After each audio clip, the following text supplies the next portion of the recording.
جماعت اسلامی کراچی کے امیر حافظ نعیم الرحمان نے الخدمت کی سالانہ کارکردگی اور خدمات کے حوالے سے میڈیا کو بریفنگ دیتے ہوئے کہا کہ الخدمت کو یہ اعزاز حاصل ہے کہ وہ سب سے پرانی این جی او ہے۔ ان کا کہنا تھا کہ ملک پر آنے والے ہر مشکل وقت میں الخدمت کے کارکنان کی تعداد ہزاروں میں ہوا کرتی ہے۔ الخدمت کی تمام فلاحی سرگرمیوں کی باقاعدہ آڈٹ بھی ہوا کرتا ہے۔ انہوں نے بتایا کہ کووڈ-19 میں الخدمت نے پاکستان کے کونے کونے میں جا کر کام کیا، جبکہ الخدمت نے خدمت کے وقت مذہب اور رنگ کی بنیاد پر فرق نہیں کیا بلکہ تمام لوگوں کی خدمت سر انجام دی۔ جتنے علاقے پورے پاکستان میں خدمت کور کرتی ہے اس کے اعتبار سے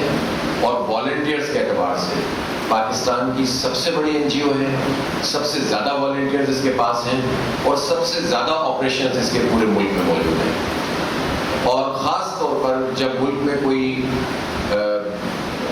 ایسی صورتحال پیدا ہوتی ہے، کوئی سیلاب ہے، کوئی زلزلہ ہے، کوئی بارشوں کی وجہ سے صورتحال خراب ہو جائے، کلائمیٹی کوئی اس طرح کی، تو اس میں جو الخدمت کے رضاکار ہیں ان کی تعداد کسی بھی اور یعنی جتنے لوگ بھی کام کر رہے ہیں وہ قابل قدر ہے، لیکن کسی کے بھی مقابلے میں سمجھتا ہوں کہ سینکڑوں نہیں ہزاروں گنا زیادہ ہوتی ہے۔ اور اس کا سبب یہ ہے کہ الخدمت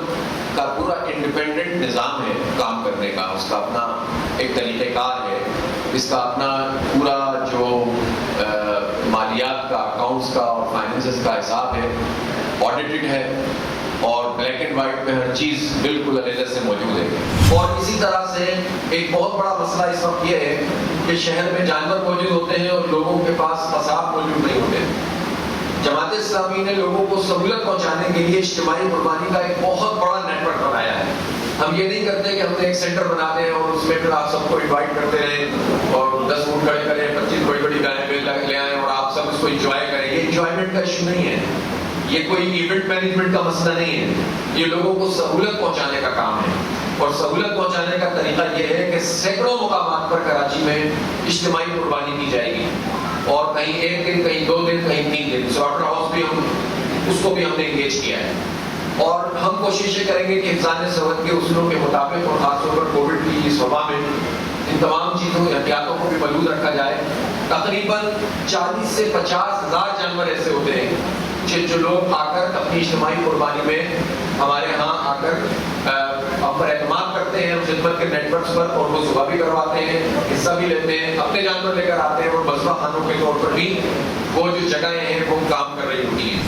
گرمی بہت شدید ہے، کھالیں اگر سڑی بھی، یوں سمجھ لیں کہ ایک کھال سے اگر کسی ایک غریب کا کچھ بھی بھلا ہو سکتا ہے، وہ کھال اگر ضائع ہو جائے تو آپ سمجھیں کہ یہ نقصان ہے۔ اور دوسرا یہ بھی سمجھنا چاہیے کہ کھال قربانی کے جانور کا ایک حصہ ہو، قربانی کا حصہ ہے۔ کچھ لوگ یہ سمجھتے ہیں کہ کھال کو فروخت کرتے ہیں یا کھال کو پھینکتے ہیں تو ہماری ذمہ داری نہیں ہے، تو قربانی کرنے والوں کو شریعت کا یہ مسئلہ بھی سمجھنا چاہیے کہ اس کھال کی حفاظت کرنا بھی آپ کی ذمہ داری ہے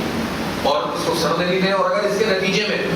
کوئی کسی کا بھلا ہو رہا ہے تو اس میں تو آپ اور زیادہ اس بات کی کوشش کریں کہ اس کو ڈونیٹ کریں اور خود پہنچا دیں۔ تو میں اپیل کرتا ہوں کراچی کے تمام لوگوں سے، پورے پاکستان کے لوگوں سے، کہ وہ جانوروں کی کھالیں خدمت کے رضاکاروں کو دیں، ہمارے کیمپوں پہ پہنچیں، اور اجتماعی قربانی کے مراکز میں بھی یہ کیمپ موجود ہوں گے۔ حافظ نعیم الرحمان کا کہنا تھا کہ الخدمت کو کووڈ لیب اب تک 30,000 افراد کا ٹیسٹ کر چکی ہے۔ الخدمت کے تحت کووڈ کی ویکسینیشن کے 2 سینٹرز بھی قائم کیے گئے ہیں، جبکہ اس حوالے سے انہوں نے بتایا کہ الخدمت تعلیم، صحت، صاف پانی، کفالت تامہ، کمیونٹی سروسز اور ڈیزاسٹر مینجمنٹ کے شعبہ جات میں کام کر رہی ہے۔ الخدمت نے گزشتہ سال 8 ارب روپے فلاحی خدمات پر خرچ کیے اور رفاہی و فلاحی خدمات سے لاکھوں لوگوں نے استفادہ بھی حاصل کیا۔ ندیم صدیقی، میٹرو 7 پاکستان۔